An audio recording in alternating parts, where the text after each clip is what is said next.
Either money works for you or you work for money. That's not a motivational quote. It's a warning. A quiet one, the kind that follows you for decades. Most people live on the wrong side of that line. They earn just enough to stay afloat. Then they repeat, year after year. No leverage, no change, just maintenance. And by the time they notice, it's too late to start over. Here's the reality. 7 out of 10 Americans at retirement age depend on Social Security as their main income. That's not just a statistic. That's what happens when you follow a broken system without stopping to think. But that system can be interrupted. Because financial freedom doesn't belong to the young or the lucky or the gifted. It belongs to the disciplined. It belongs to people who decide to take control one clear decision at a time. That's what this video is about. Not theory, not hope, structure. You'll learn 7 proven strategies that help Jim Rohn get out of debt, build real leverage, and reclaim ownership of his life. And by the end, you won't just hear them, you'll have a plan of your own. Simple, personal, weekly. Because knowledge without action is delay. And delay costs. So before we go forward, ask yourself, do you control your money, or does it quietly control you? If that question hit like this video now, then stay with it. Because what Jim Rohn realized at 25 changed everything. Now let's move into the moment that changed his direction forever.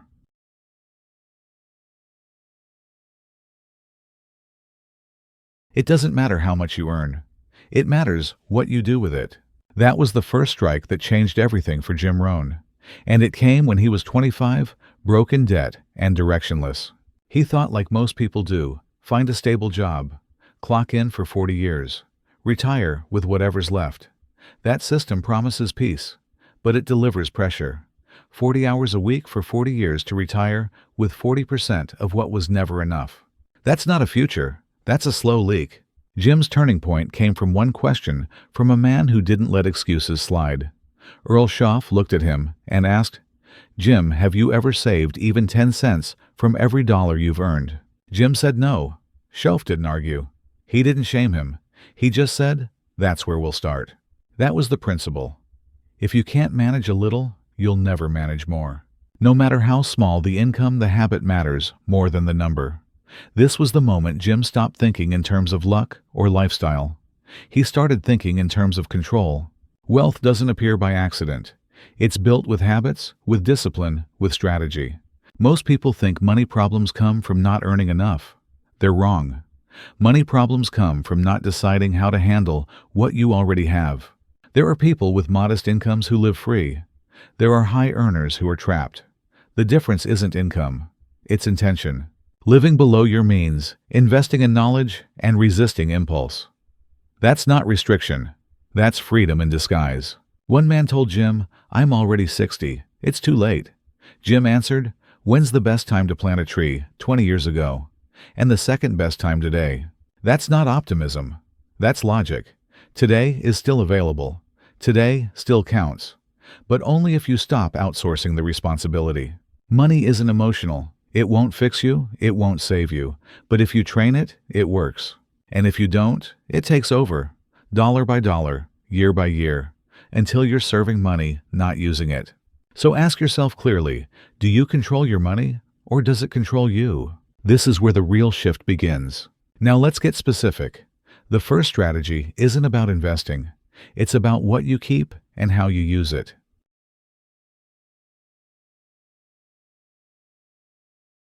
Part 1. Save with purpose. Live below. Learn daily. If you can't live on 90% of what you earn, you won't live on 1000% either. That line changed Jim Rohn's mindset. And it didn't come from a book. It came from a man who looked him in the eye and said the one thing no one else had the courage to say. Jim thought saving was impossible because he earned too little. But Earl Schoff didn't buy that. He knew the truth. If you wait until you make more, you never will. If you spend everything now, you'll spend everything later. Schoff told him to start with 70%. Not 100, not 110 like most people. Just 70. At first, it felt like a constraint. But soon, it became structure. The other 30% was no longer a blur of impulse. It had direction, part for growth, part for capital, part for giving. That wasn't budgeting. That was leadership. And that's the key. Most people think they have a money problem. They don't. They have a leadership problem. No system, no structure, no forward plan. When Jim stopped reacting to his finances and started assigning every dollar a role, self-respect returned. He wasn't chasing security, he was building it. Then came the shift. Saving wasn't about waiting for leftovers. It became automatic, immediate, non-negotiable. Not when everything else was done, but the moment income arrived. Just like brushing your teeth, just like showing up for work. No decision fatigue, no debate. He stopped treating money like a feeling. He treated it like a team, and every dollar needed a job. The moment that shift happened, another truth followed. Saving alone is not enough.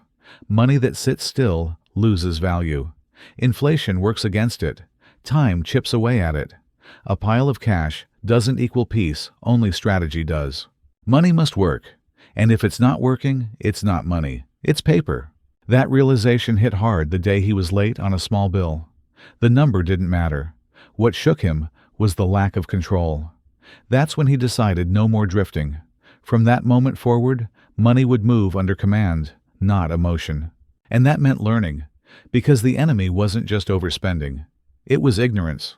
Jim started studying money not to become a financial expert, but to stop being financially blind. Nobody had taught him the difference between cash flow and profit. Nobody had explained compound interest or credit traps. So he learned it himself, one term at a time, one book at a time, quietly, consistently, like someone who knew that the only way out was through understanding. Because the real danger isn't poverty, it's helplessness. And helplessness is a choice if you refuse to learn. So here's the mindset. You don't need a better salary. You need a better system. You don't need more motivation. You need clearer rules. And if every dollar you touch was a worker, ask yourself, are you managing it or letting it go idle? Don't just hope things improve. Command them. The foundation is set live below your means. Invest in yourself and make savings a system, not a slogan. Now we take it one step further. Not just how much you keep, but how well you plan what happens next.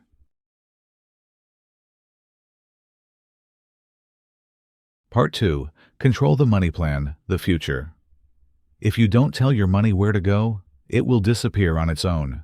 That was the next shift in Jim Rohn's system, one most people never make. They think the problem is not having enough. But the real problem is never deciding what to do with what they already have. Jim learned the value of a simple plan. Not a spreadsheet, not a financial app.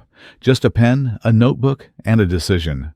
Before each month began, he wrote down exactly what was coming in and exactly where it would go.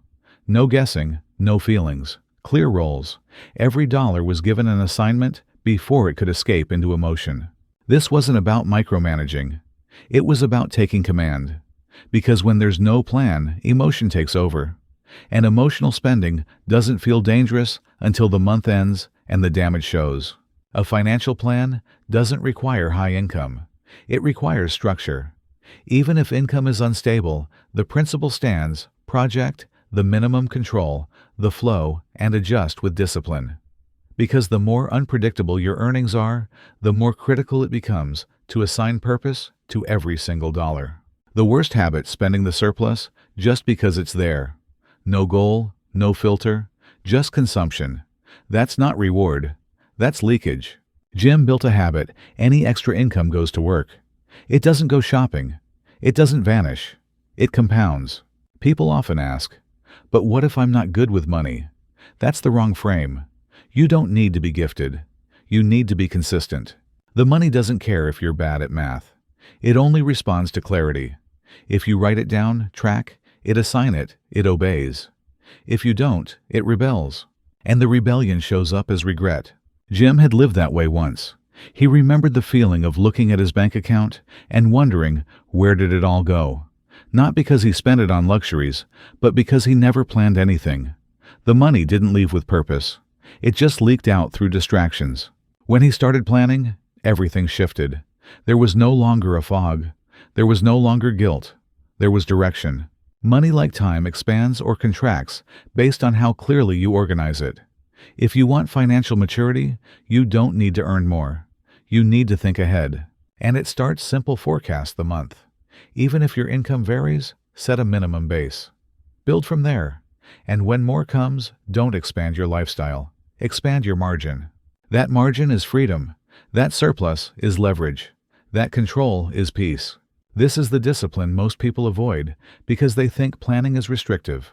But the truth is, no plan is far more costly. Impulse is expensive. Regret has interest. Guilt compounds faster than savings. So the rule is, this money must move under written instruction, not emotion. And those instructions begin before the month does. Because once the month starts, the battle's already halfway lost. Next, Jim learned that planning alone wasn't enough. The real power came when money started earning without him doing more.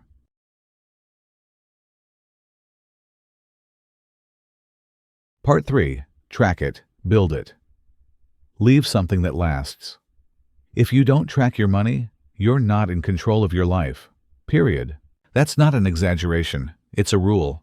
Jim Rohn learned this the hard way. He used to live by feel like most people. If he could buy a coffee, he assumed everything was fine. But then his mentor asked him one simple question. "Jim, how much did you spend on food last month?" He couldn't answer. He guessed. He estimated. And Schoff said, "If you think it means, you don't know. And if you don't know, you're not in control." That sentence cut through everything. Jim realized vague awareness is not financial leadership. You can't fix what you don't measure. You can't grow what you don't track. So he started writing things down. Not in some perfect system, just simple, consistent notes. First in a notebook, then on index cards.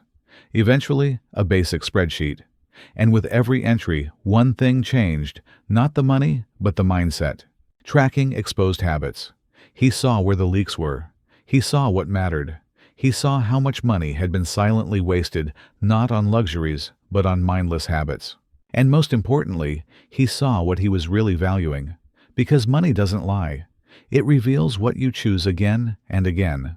You can say personal growth matters, but if your ledger says $0 on books and hundreds on entertainment, the numbers are telling the truth, not your words.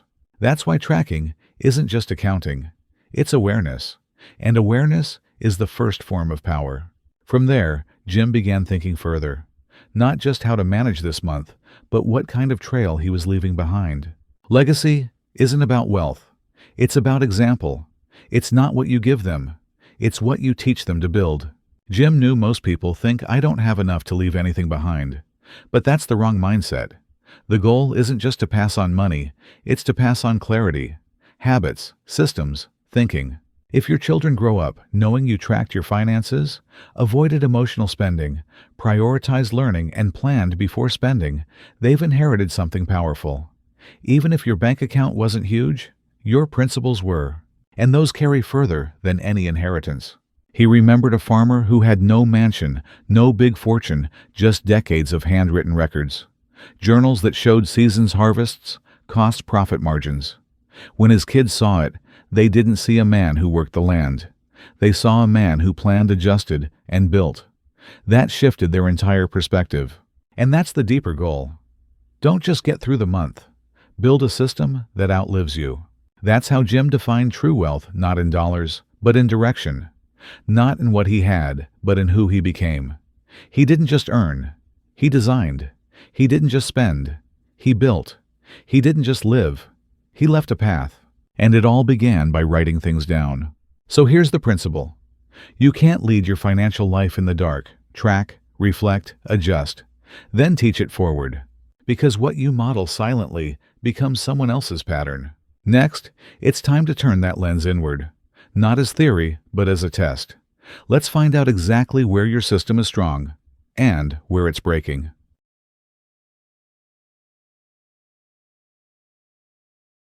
You can read 100 books and still stay stuck unless you stop and test where you are. That's what separates progress from motion. Not input, not effort, but honest feedback. Jim Rohn always said reflection was the hinge between knowing and doing. Because without it, you're just collecting ideas with no direction. This is where the shift happens. Not in theory, not in motivation, in clarity. Right now, take a pause. Grab something to write on paper, phone, anything. You're going to answer 10 simple questions. Each one targets a core area of your financial system. You'll rate yourself from 1 to 10. 1 means, I fail at this completely. 10 means, I do it consistently, no stress. There's no scorekeeper, no comparison. This is your mirror, and mirrors don't lie. Start. How confidently do you manage your monthly expenses? How regularly do you set aside part of your income automatically? How often do you invest in your own financial literacy? How clearly do you know where your money goes each week? How detailed is your income and expense plan for the month? Do you have at least one asset that generates income without your effort? Do you have an emergency fund, enough to survive 3 months? How free are you from debt and credit pressure? How openly and calmly do you talk about money with your family? How confident are you that you're passing on healthy financial habits? Now look at the numbers. No need to explain, no need to defend, just read them. Your lowest number is your weak point, and that weak point is where everything breaks down, but it's also where everything can start to shift. Your system is only as strong as its weakest gear. You don't need to fix everything at once. You need to fix that one part, because when one gear locks back in, the rest starts to move. This is not a motivational trick. It's a systems approach. Pick your lowest number. Now build a plan for it. If it's tracking, write down every transaction this week, no matter how small. If it's savings setup and auto transfer today, not tomorrow. If it's learning, pick one book, one video, or one article and engage with it daily. If it's conversations, schedule a talk. Not someday, this week. Not big steps, just real ones, and repeat them. Because progress doesn't require intensity. It requires consistency. At the end of the week, come back. Re-rate yourself. Did the number move? If yes, you're in motion. If no, the problem isn't knowledge. It's execution. Refine, recommit, try again. No guilt, no drama, just correction. That's how you take control of your system, not through force, through rhythm. Now we close the loop. You've seen the 7 strategies. You've tested your weak point. You've chosen your correction. Let's finish with one last shift, turning your next 7 days into a foundation, not a fantasy.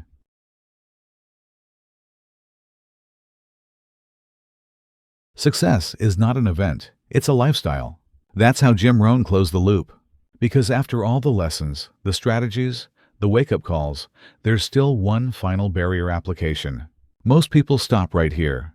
They liked the insight, they understood the logic, but they never translated it into motion. That's not lack of desire, that's lack of system. So here's how you move. Pick one area from the test. You just took the lowest score. That's not your flaw. That's your entry point. Turn it into a 7-day micro-challenge. You don't need intensity. You need rhythm. A small, repeatable action. Daily, no exceptions, no emotional negotiations. If your score was low on savings, set up auto transfer. Today. If you're not tracking, record every expense, no matter how small.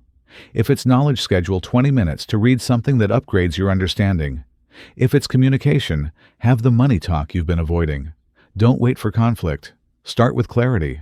The action must be specific. It must be daily or scheduled. And it must be so small you can't fail to start. Because consistency is what compounds. Consistency is what recalibrates identity. That's how self-respect is rebuilt, not by hitting a number, but by showing up every time you said you would. Then at the end of the week, go back to your list. Rate yourself again. Watch the score move. Track the shift. Feel the difference, not emotionally, but structurally. Because change isn't something you feel first. It's something you build. Then verify. And if the needle didn't move, that's not failure. That's feedback. Refine the habit. Remove the friction. Reset the rule. Do it again. This time, sharper. Remember this. There are only 2 states, movement or pause. If you're in motion, you're already ahead of 90% of people. This is where self-responsibility becomes self-trust. You've walked through all 7 principles. You've tested your system. You've chosen your next action. Now the only thing left is to live it. Because money doesn't change your life, discipline does. And every day you follow through, you're not just fixing your finances. You're forging the kind of person who can be trusted to lead them. If this video helped you sharpen direction, subscribe now. We're not done. This channel is built for people who build themselves.